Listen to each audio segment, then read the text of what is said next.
यहाँ पे आपसे चक्रवृद्धि ब्याज निकालने के लिए पूछा गया है। तो दोस्तों चक्रवृद्धि ब्याज निकालने के लिए हम यहाँ पे 3 मेथड आपको बताने वाले हैं। जो भी मेथड आपको करेक्ट लगेगा उस मेथड से आप निकालिए। ठीक है, पहले हम ये समझते हैं कि चक्रवृद्धि ब्याज का मतलब क्या होता है। तो दोस्तों हम ऐसे समझते हैं कुछ एग्जाम्पल की मदद से। जैसे आपने किसी से 500 रुपया उधार लिया है, कर्ज के रूप में लिया है कि भैया हमें 500 रुपया चाहिए, हमें ज़रूरत है और हम आपका पैसा 2 साल के बाद लौटा देंगे।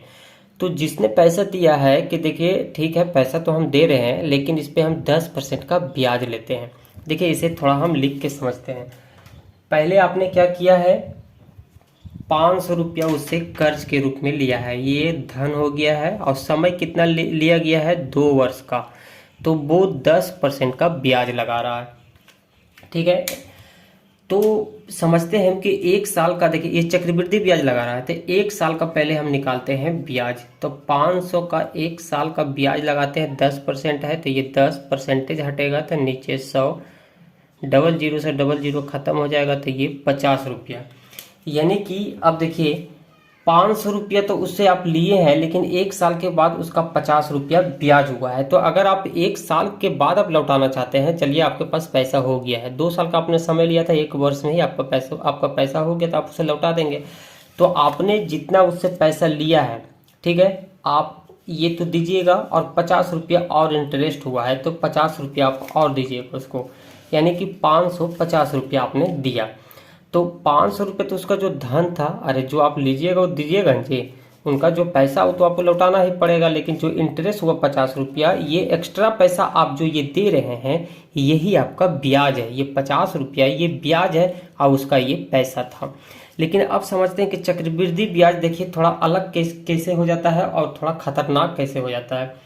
देखिए ये 1 वर्ष का तो 50 रुपया है, ये पहला वर्ष में चक्रवृद्धि ब्याज समान रूप से लगता है, लेकिन जैसे अगला वर्ष में ये जाएगा, जैसे ये अगला वर्ष में जाएगा तो अब की बार ये 500 पे आपका ब्याज नहीं लगेगा। अब क्या करेगा, आपने उसे जो 50 रुपया दिया है उसमें ये जुट जाएगा, यानी 500 में 50 रुपया ऐड हो जाता है, ये 550 हो जाएगा। यानी कि आपका पैसा पर भी ब्याज लगेगा। ये 50 रुपया तो आप ही का पैसा, 500 उसका था, लेकिन 50 रुपया तो आप ही ने दिया था। तो अब क्या हुआ कि ये 50 रुपया उसका मूल धन में जुट जाएगा तो 550 हो गया। अब इस पे ब्याज लगेगा, इसलिए थोड़ा ज़्यादा खतरनाक होता है। ये हमारे पैसा पर ब्याज लगा देता है। तो 10% हो रहा है तो ये हो गया 10%, 0 0 खत्म हो गया, ये हो गया 55 रुपया। देखिए अब पहला वर्ष में क्या लगा 50, फिर जैसे अगला वर्ष में आया तो 5 रुपया ज़्यादा हो गया। अब जैसे अगला वर्ष में जाएगा यानी कि तीसरा वर्ष में जाएगा तो ये 55 रुपया भी ऐड होगा, ऐसे ही ऐड होते जाता है। ठीक है, तो आप 3 वर्ष का भी रहेगा तो आप ऐसे निकाल सकते हैं। तो टोटल 2 वर्ष में कितना हुआ इसे जोड़ देते हैं तो ये 2 वर्ष हो गया है। और यहाँ पे देखिए ये ब्याज निकल के आया है तो ये हो जाएगा आपका 5, ये 10, यानी कि 2 साल में आपने कितना ब्याज दिया, 105 रुपया। अगर पूछता कि 2 साल के बाद आप उसे टोटल या कुल धन कितना दिया है तो देखिए 500 रुपया तो उसका दीजिएगा, है ना, इसके बाद 105 रुपया 2 साल में ब्याज हो रहा है तो इसमें अगर आप ऐड कर देंगे तो ये हो जाएगा 605, यानी कि 2 साल के बाद उसे इकट्ठे कितने पैसे देंगे। जैसे आप देखिए ऐसा तो नहीं ना दीजिएगा, इसका ये ब्याज हो गया, ये ले लीजिए, मूलधन हो गया आपका, ये ब्याज हो गया। अब जब भी देने जाइएगा, ठीक है, आपका ये मूलधन है, इसी में देखिए ब्याज है, इसे ये आप रख लीजिए, ऐसे आप बोल के दे देते हैं। तो ये इकट्ठा धन अगर देना रहेगा तो 605 हुआ। क्वेश्चन में थोड़ा कंफ्यूजन करता है कि टोटल धन आप 2 साल के बाद कितना देंगे तो 605, और सिर्फ शुद्ध रूप से पूछेगा कि ब्याज आप कितना देंगे तो 105 होगा इसका आंसर। तो बिल्कुल सेम टू सेम यहाँ पे यही है। वहाँ पे 500 था तो यहाँ 50,000 है, वहाँ रेट 10% लगा रहा है, 8% लगा रहा है, समय 2 वर्ष का ही था। तो आप निकालने का देखिए इसे 3 तरीका हम बताते हैं। पहला नंबर एक फार्मूला होता है अमाउंट बराबर, ये होता है P इंटू 1 प्लस R बटा 100 के पावर n। n क्या है, समय 2 वर्ष, P आपका जितना राशि लिया है आपने, और R आपका 8% हो गया है। तो इसे सॉल्व कीजिएगा मान रख के तो ये हो जाएगा 50,000, 1 प्लस 8 बटा 100 के पावर 2। ठीक है, इसे तोड़ देते हैं। इसे जब इसका एलसीएम निकालिएगा तो 108 हो जाएगा और नीचे 100 आ जाएगा, पावर 2 है तो हम 2 बार लिख लेते हैं, 108 बटा 100। यहाँ डबल जीरो है, यहाँ भी डबल जीरो है तो ये 4 जीरो से 4 जीरो कट गया। जब इसे गुना कीजिएगा तो ये हो जाएगा आपका 58,320। लेकिन ये 58,320 हुआ। जो ये 2 साल में आप उसे इकट्ठे पैसा दीजिएगा उसका धन और ब्याज मिला के, तो 58,320 आया, ठीक है। लेकिन यहाँ पे पूछा गया है ब्याज पूछा गया है। अगर धन पूछता तो यहीं तक छोड़ देते हैं, लेकिन ब्याज पूछा है तो जितना पैसा लिए हैं आप, देखिए इसी में तो इसका वो धन भी छिपा हुआ है, यानी कि 50,000 इसी में छिपा हुआ है, तो इसको माइनस कर दीजिए तो ये हो जाएगा 8,320 रुपया। यानी कि 2 साल के बाद हम उसे कितना देंगे, 8,320 रुपया। ये तो पहला मेथड हो गया है। अब हम सेकेंड मेथड बताते हैं जो बिल्कुल एकदम ट्रिकली है। अब बहुत इतना करने की जरूरत नहीं, एक ही लाइन में सॉल्व हो जाएगा।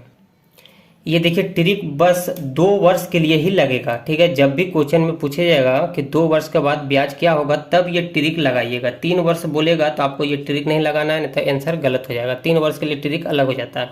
यहाँ पे टोटल धन कितना दिया हुआ है, 50,000, और हमेशा धन 100 माना जाता है, ठीक है। तो धन की तुलना हम धन से कर देते हैं, और जो भी पूछा जाएगा उसे गुना कर देना, ये बार बार बताते हैं। तो ये ब्याज पूछा गया है तो आपको गुना कर देना है। यहाँ पे रेट कितना है, आर बराबर कितना है, 8%, ठीक है। समय कितना है, 2 वर्ष।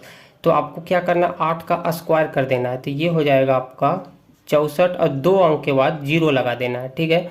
और आपको क्या करना है, फिर 8 को ये 2 से गुना कर देना, तो 8 दूनी हो जाएगा आपका 16। इसे सॉल्व कर दीजिए, नीचे आ जाएगा आपका 100, 00 से 00 यहाँ भी कट जाएगा। इसे जब गुना कीजिएगा तो ये डायरेक्ट इसका ब्याज निकल के आ जाता है 8,320 रुपया। देखिए आंसर आ गया, एक लाइन में आंसर आ गया, डायरेक्ट इसका आंसर आ जाएगा। लेकिन यहाँ पे देखिए ये कैसे आ रहा है, ये होता है आपका 2r प्लस आर स्क्वायर बटा 100, ये होता है। लेकिन इसे आप ध्यान रखने की कोई ज़रूरत नहीं है, आप डायरेक्ट इसे निकाल सकते हैं। जैसे आर बराबर क्या है, 8, तो ये 8 का स्क्वायर करेंगे तो ये हो जाएगा आपका 64। 100 ऊपर जाएगा तो पॉइंट आ जाएगा, और आर में 2 में 8 से गुना कीजिएगा तो ये 16 हो जाएगा जोड़ने के बाद, है ना। तो ये डायरेक्ट लिखा गया। लेकिन आपको ये ध्यान रखना है कि ये पॉइंट जब भी पड़ेगा 2 अंक के बाद ही पड़ेगा। तो अब समस्या ये आता है कि अगर आर बराबर मान लिया जाए 2 रहता, तो इसको पहले स्क्वायर करेंगे। स्क्वायर क्यों कर रहे हैं, क्योंकि 2 वर्ष के लिए इसलिए स्क्वायर कर रहे हैं। तो आपको स्क्वायर करेंगे तो ये हो जाएगा आपका 4। लेकिन आपने बोला है कि 2 अंक के बाद पॉइंट देना है, तो 2 अंक बना लीजिए। इसको इधर हम 0 लगा देते हैं, ये 2 अंक हो गया, यहाँ पे हो गया, पॉइंट लग गया। और 2 को फिर 2 से गुना कर देंगे तो ये 4 हो जाएगा। अगर 2% रहता तो ये 4.04 से गुना कर देते हैं। अगर दर 5% रहता, ठीक है, 5% रहता, तब क्या करते हैं, 5 का पहले स्क्वायर करेंगे तो ये हो जाएगा 25। ये 2 अंक में आ ही गया तो पॉइंट लगा देते हैं। अब 5 को 2 से गुना कर दिया तो 5 दूनी 10, 5% आता था, इतना से गुना करके सॉल्व कर लेते हैं, ठीक है। तो ये आप ऐसे निकाल सकते हैं। तो ये हो गया दूसरा नंबर मेथड। और तीसरा नंबर वही मेथड है जो मैंने अभी एग्जाम्पल की मदद से समझाया था। तो जैसे हम 2 वर्ष है तो पहला वर्ष का निकाल लेते हैं, पहला वर्ष के निकाल लेते हैं। राशि कितना है, 50,000, 50,000, और लग रहा है कितना, 8% लग रहा है, ठीक है। तो 8% आप लगा दीजिए, ये हो जाएगा नीचे 100, ये 00 से ख़त्म, 8 दूनी हो जाता है ये 40। यानी कि 1 साल में 50,000 का ब्याज कितना निकल के आया है, 4,000। अब जैसे अगला वर्ष में प्रवेश करेगा तो यही ब्याज मूल राशि में जुड़ जाता है, तो इसको जोड़ दीजिए तो आप हो जाए, ये हो जाएगा आपका 54, यानी कि ये 54,000 हो गया, ठीक है। ये हो जाएगा आपका 54,000। अब 54,000 पे 8% लग जाएगा, 8% जो ब्याज है ये लग जाएगा। अब 00 से 00 आपका यहाँ पे कट गया है, और जब इसे गुना कीजिएगा तो ये 0 हो जाएगा, 8 चौक 32 हो जाएगा, है ना, बाकी 3 हो जाएगा। अब 8 पच्चे 40 और 3 ये हो जाएगा आपका 43। यानी कि अगला वर्ष में ब्याज क्या लगा, तो 4,320। लेकिन 2 वर्ष का पूछा गया तो आप जोड़ दें तो 2 वर्ष का ब्याज निकल जाएगा। तो यहाँ पे जोड़िएगा तो ये हो जाएगा आपका 0, ये हो जाएगा 2, ये हो जाएगा 3, ये हो जाएगा 8। यहाँ भी देखिए इसका आंसर निकल के आया 8,320।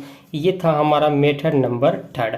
तो जो भी मेथड आपको ठीक लगे आप उस मेथड से निकाल सकते हैं। लेकिन आप कंपटीशन की तैयारी करते हैं तो 2 वर्ष के लिए रहेगा तो आप सेकेंड नंबर मेथड, ट्रिक वाला मेथड यूज कीजिए, क्योंकि जल्दी से वहाँ पे सॉल्व करना होता है, ठीक है। आप देखिए एक चीज़ यहाँ से ये देखिएगा कि पहला नंबर मेथड में जब हम निकाले तो उसका ब्याज कितना निकल के आया था, 8,320 रुपया। दूसरा नंबर भी मेथड में क्या आया था आंसर 8,320 रुपया। और तीसरा मेथड से भी निकालें तो उसका आंसर भी 8,320 ही आया। इससे ये साबित हो जाता है दोस्तों कि मेरा पहला नंबर मेथड भी सही है, सेकेंड नंबर मेथड से भी सॉल्व करते हैं तो ये भी मेथड मेरा सही है, और तीसरा नंबर भी मेथड मेरा सही है। यानी कि आप कोई भी मेथड से सॉल्व कीजिए उसका आंसर सेम टू सेम ही आने वाला है।